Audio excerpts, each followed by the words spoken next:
Hi, everyone. This week we'll be talking about the 18th century, focusing specifically on Aphra Behn and Olaudah Equiano. So let's get right into it.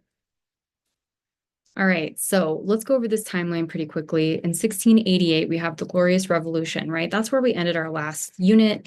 This is where William of Orange and Mary II, they ascend the throne after, working with Parliament to get the King of England out of there, right? And so now they're taking over and creating a more parliament-friendly England. So in 1701 is the Act of Settlement. This is where ascension to the throne is limited to Protestants, so no Catholic royals are able to ascend. In 1707, there's the Act of Union, which is where Scotland and England unite into Great Britain. Instead of, running more independently.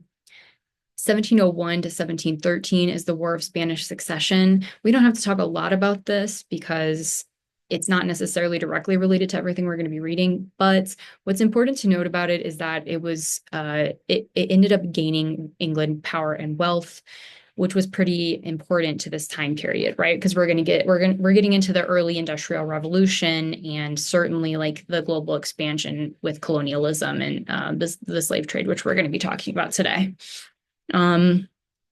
In 1714, George I ascends, and then we're beginning now our Georgian era, if you've heard of that before. And that's from 1714 to 1820, long time.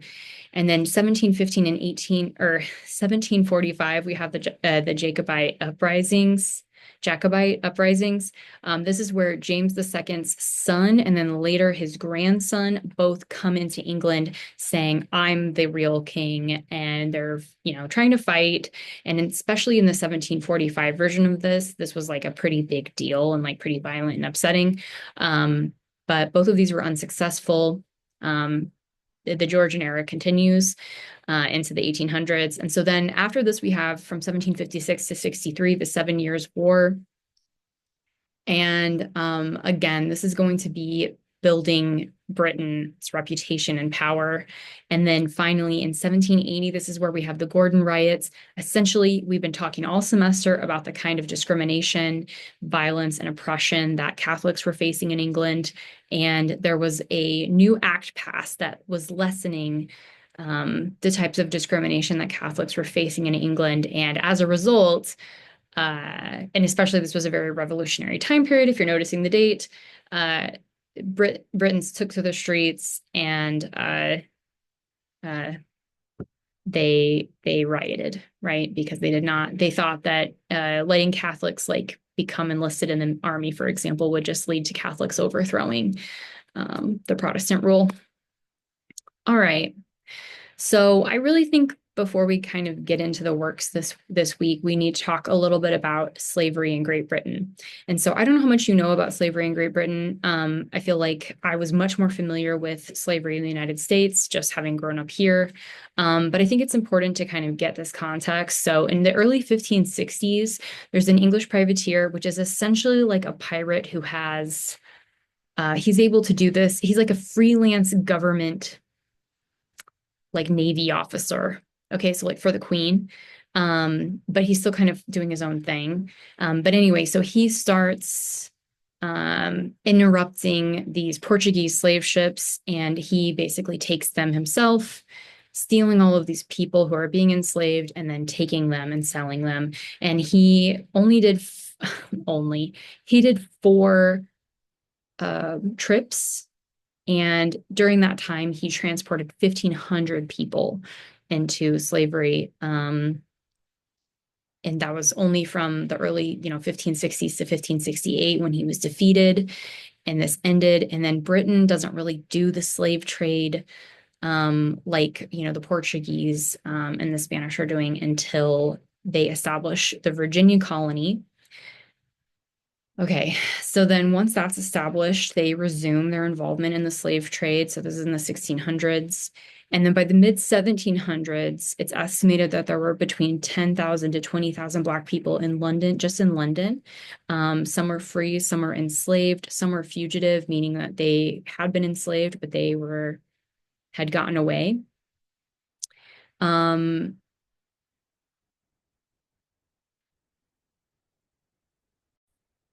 All right, so I wanted to talk about a prominent figure at the time, Ignatius Sancho, who was born in 1729, probably, and lived until 1780.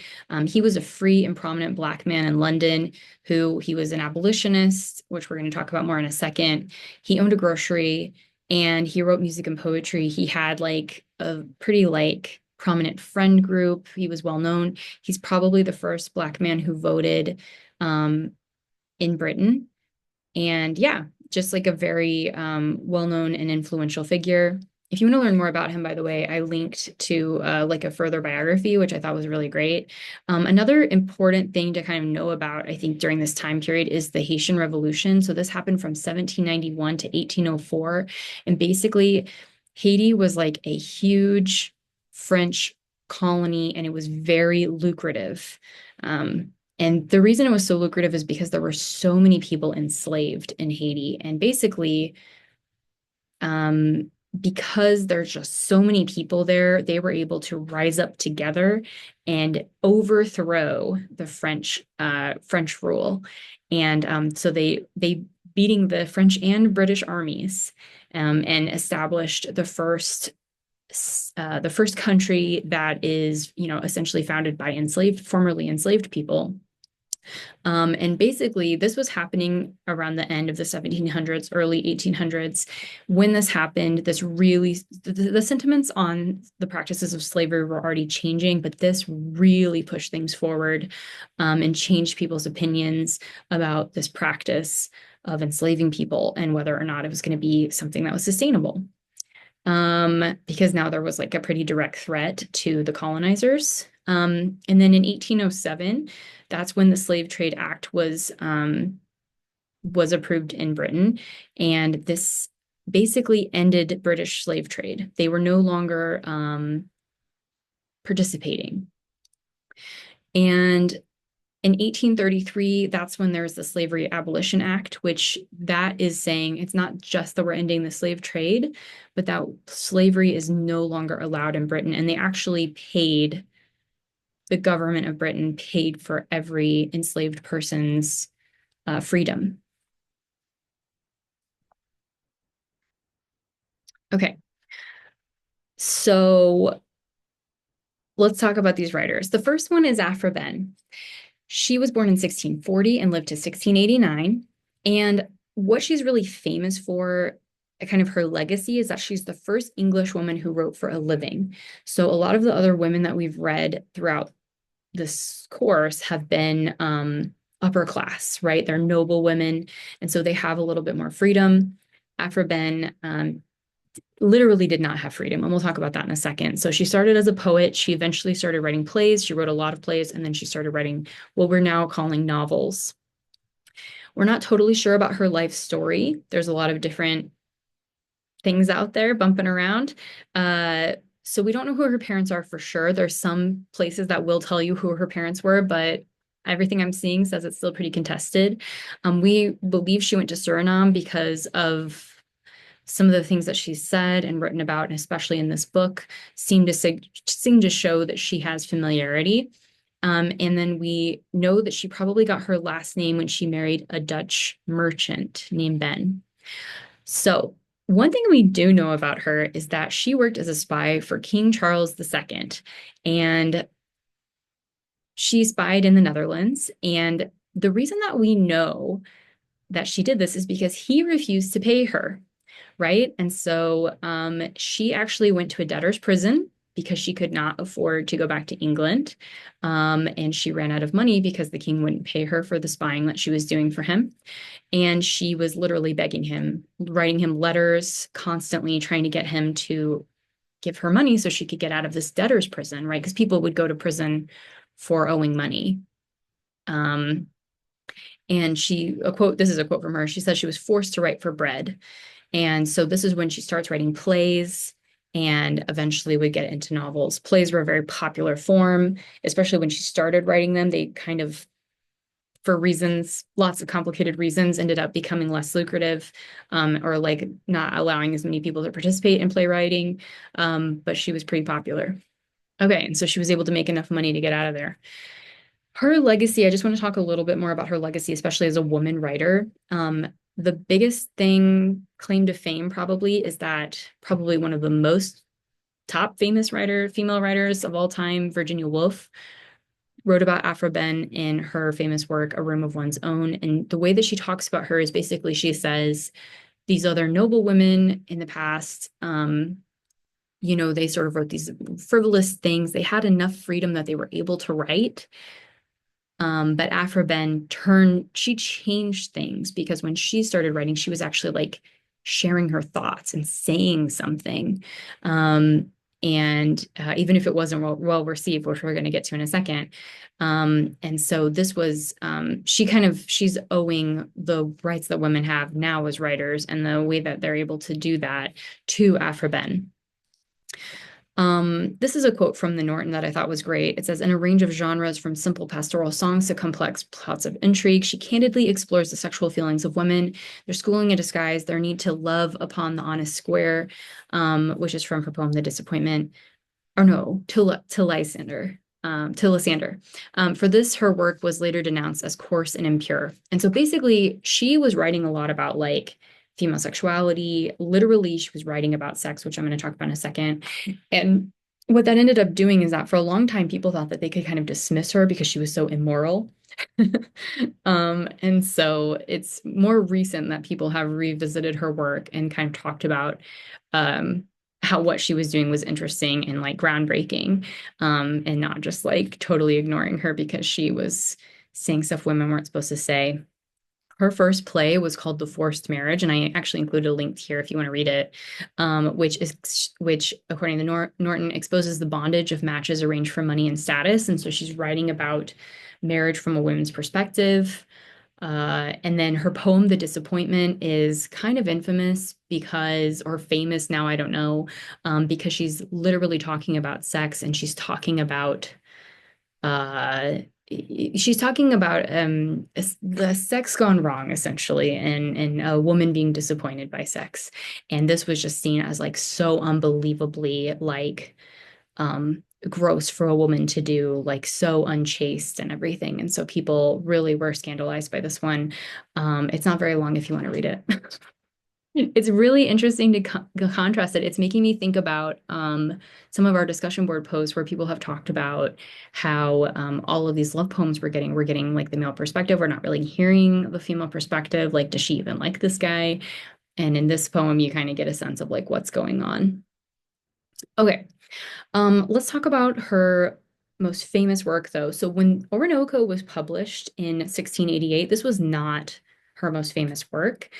And the reason it's kind of become more famous later, like after her death, it became more famous. So we now would refer to this as one of the first novels in English.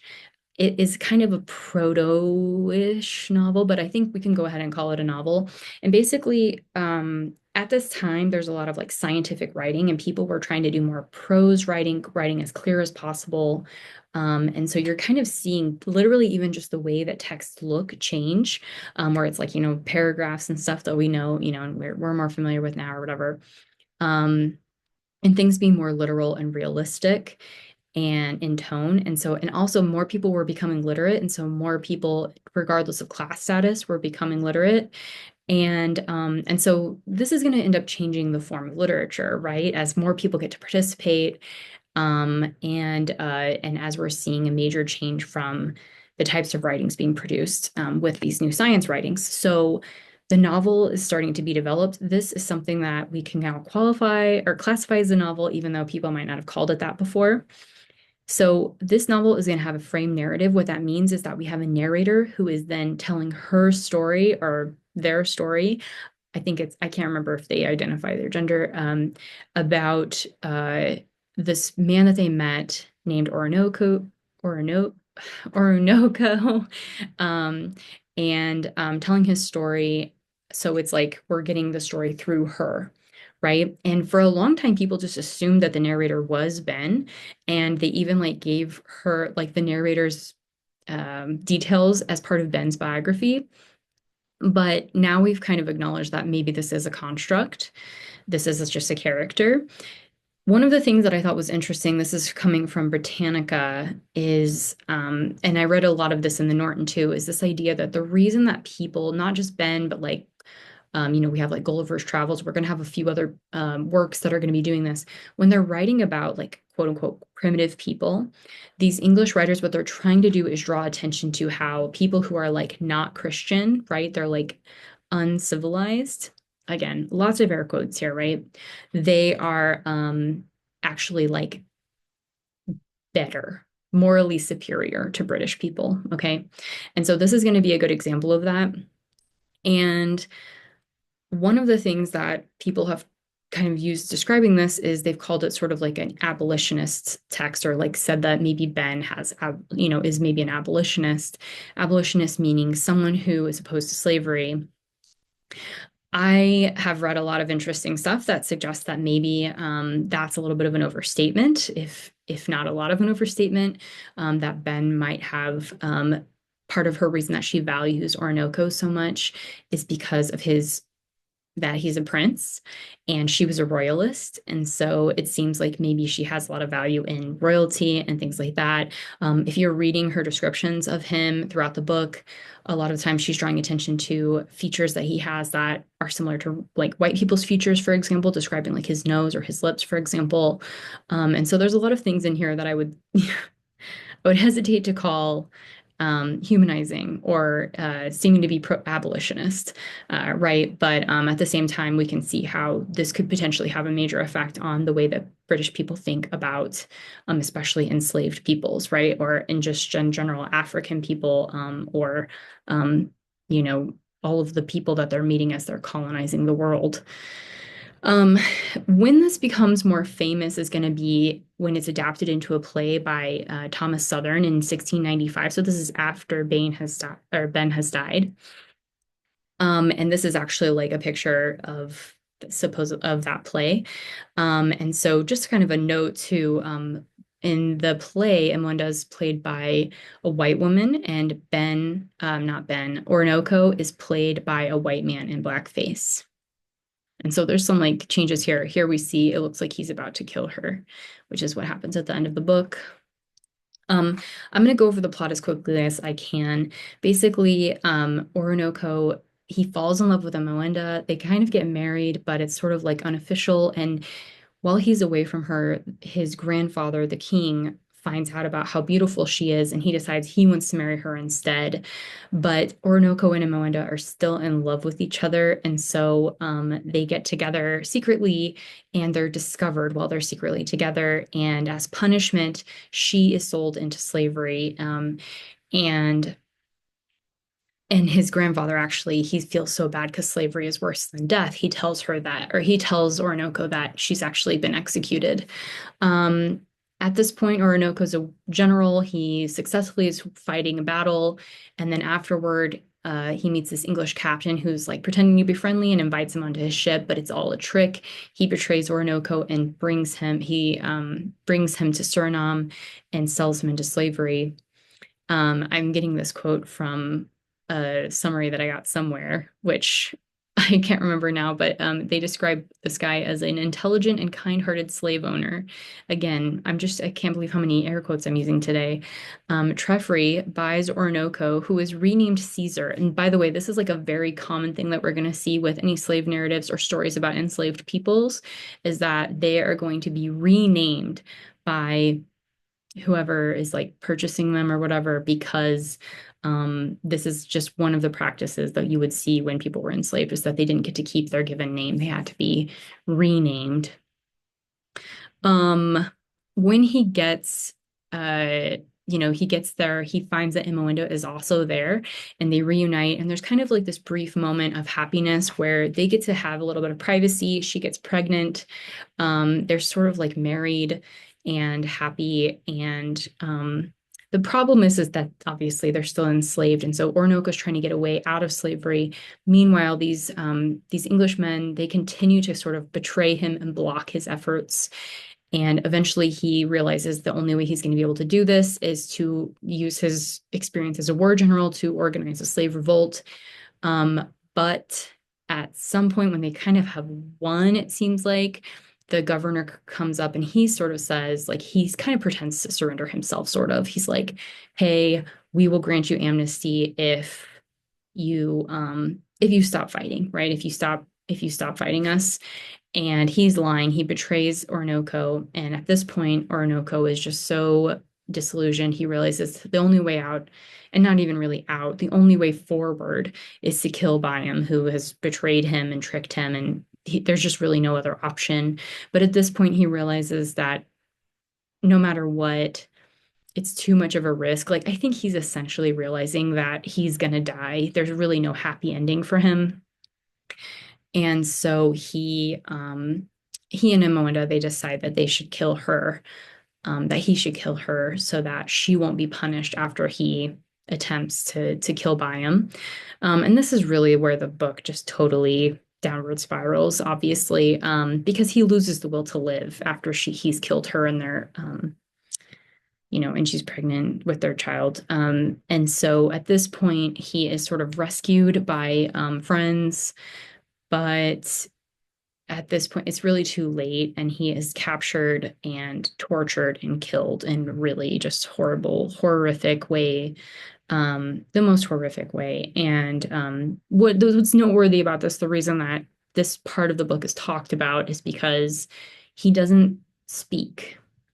All he does is, or like cry out or anything, he just asks for a pipe to smoke while it's all happening. And it's just really haunting and horrifying. But there's a lot that's been written about it. I can share some of that with you because it is just like, it's just kind of unbelievably horrible. Okay, so yeah, hard to shift from that. Let's talk about Olaudah Equiano. So he is born in 1745 and lives until 1797. And he is born in Asaka, Benin. This is now known as Nigeria. Um, you know, uh, although, you could still, anyway, he's, so basically his story starts with him. He's describing his home country and the people there and their culture. And then, he talks about he was captured and enslaved at 11 years old with his sister, and he spent most of his enslaved life on ships. So he was like, working as part of the crew, and he even fought in the 7 Years' War. In 1766, he purchased his own freedom from earnings made from selling petty goods. So this was like a slow process. And then in 1787, he co-founded the abolitionist group Sons of Africa, the first Black political organization in Britain. Okay. And he's just like one of the most influential abolitionists in the world and certainly in Britain. So his book is the interesting narrative of the life of Olaudah Equiano. And he also includes his given slave name here. But I'm not including that part. But so the quote that I thought was good from Oxford. Oh, no, wait, sorry, I'm going to get there later. So this was published to coincide with, in May 1789, there was a parliamentary debate on the slave trade. The public opinion about slavery had really changed in England, and there was about to be a major change. And he knew it. And so he wrote and published this book and then toured with it to gain more support for abolitionism. This book is considered the first internationally popular slave narrative. And a slave narrative is basically just an autobiography or memoir written by a formerly enslaved person or orally dictated to someone who's writing it down. And usually the goal here is to build support for abolition. And so you're trying to build sympathy, you're trying to help people get more of an understanding of exactly what's going on and how horrible it is. One of the things that I kept noticing as I was trying to research this book is that there have been questions about authenticity, and there's some scholars in the past who've questioned his story, especially the fact that he was born in Africa. There's some evidence that he was born in South Carolina, and it's kind of complicated, but I basically just wanted to point out that most scholars accept his written biography, and when you look at his if you're reading about his biography online, they're probably going to describe him as being born where he says he was born and not where somebody much, much later said he was born. And there's been questions of authenticity throughout the history of this book too. And so, and it's interesting too, if you're reading his work, you'll notice he mentions things a lot about like, oh, I know this is tedious or, maybe hard to believe and things like that. And it's like, it's just really wild how even now people question. Um, But yeah, I think this quote here from Oxford I thought was really great. This is a Black man asserting the right and ability to record his own life and experiences, a Black man claiming an autobiographic identity, sincere, reflective, self-knowing, literary, entirely opposed to the ideology of slavery's insistence that Black minds were inferior and that Black bodies were commodities to be bought and sold. And so I just kind of think end of conversation. That's pretty much putting it perfectly. Um, okay, so I want to end with discussing sort of the plot summary here. And it's not a plot, it's his life, right? But the book summary. So I have chapter summaries throughout, and these are so simplified. This book is so detailed, as you probably realize just from reading the first two chapters. He really goes into a lot of detail. And it's very vulnerable. So he starts by talking about his culture and people. In chapter 2, he describes how he and his sister were captured and enslaved. Um, and this is the really famous part of the book that people talk about a lot because he has a depiction of his traveling on a slave ship. There's not a lot written about that for obvious reasons. And so this is something that historians and people can point to and say, here is a record of what that was like. And chapter 3, he describes his times enslaved in Virginia and then on ships. He was going to spend most of his time on ships. He experiences, war for the first time. In chapter 4, he's baptized and becomes fluent in English. And at this point, he knows that because he's baptized, the law says that they cannot sell him as a slave. But when he brings that up, the person who's about to sell him as a slave says, you know too much English, and is basically chastising him for learning so much that now he knows that what they're doing is illegal. So he's sold to the West Indies, sent to the West Indies. Here, chapter 5, he shares stories of enslaved people, inspiring sympathy and anger in the reader. This is a really common practice in other slave narratives as well, where what they do is they will tell stories of other enslaved people that they've like met or heard of because they want to make sure, well, I mean, I'm not sure what their intentions were, but it seems like the point here is to make sure that it's shown that this is not an isolated experience, but that people who are enslaved are regularly being experiencing these horrible stories. In chapter 6, Equiano, he plans to buy his freedom and leave the West Indies. He realizes that he has to get out of there because he's seen other people who purchase their freedom become re-enslaved. In chapter 7, he purchases his freedom. And this is where I think the book it's so happy, but then it's also bittersweet because of how hard it is, even when he's free. In chapter 8, his ship to England crashes. He has to go to Georgia. In chapter 9, this is maybe my favorite chapter in some ways because it's almost like a travel narrative at this point where he's describing the different jobs he's taken and the different journeys he's gone on, the places he's been, and he's just like getting to see and do so many things, meet so many people before he finally arrives in England. Chapter 10, he describes kind of his struggle with his Christian faith.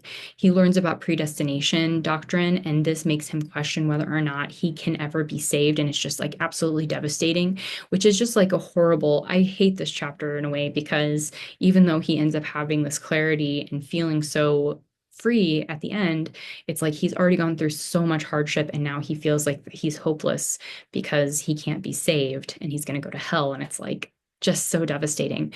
But like I said, he does have this epiphany at the end and he writes a religious poem at the end of that chapter. And chapter 11, he works for a captain who refuses to pay him.